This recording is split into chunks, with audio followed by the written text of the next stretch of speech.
नमस्कार मंडळी, मी तुमचा लाडका मित्र वरद विजय चव्हाण आणि मी तुम्हा सर्वांचं माझ्या युट्यूब चॅनलमध्ये स्वागत करत आहे. म्हणजे काही महिन्यांआधी घरात गणपती नावाचा मराठी सिनेमा रिलीज झाला होता. रिव्ह्यूज चांगले होते, स्टारकास्ट चांगली होती. असं म्हटलं जात होतं, एका साईटने तर क्लेम केलंय की या सिनेमाचं बजेट होतं 7 करोड रुपये. बट बजेट हा सिनेमा अनफॉर्च्युनेटली रिकव्हर करू शकला नाहीये असं अनेक वेबसाईट्स थ्रू असं वाटतंय.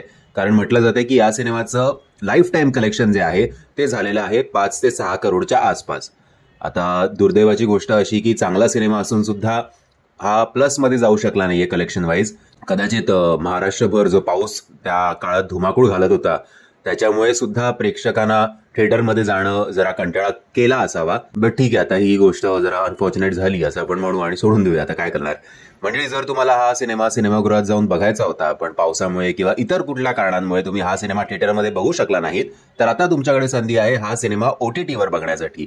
कारण आजपासून म्हणजेच 6 सप्टेंबर 2024 पासून या सिनेमाचं OTT स्ट्रीमिंग सुरू झालेलं आहे आणि हा सिनेमा तुम्हाला बघायला मिळणार आहे Amazon प्राईम या OTT ॲपवर. म्हणजे मी आशा करतो तुम्हाला हा व्हिडिओ आवडला असेल. जर तुम्हाला हा व्हिडिओ आवडला असेल तर प्लीज या व्हिडिओला लाईक, शेअर, चॅनलला सबस्क्राईब करायला विसरू नका. जय हिंद, जय महाराष्ट्र.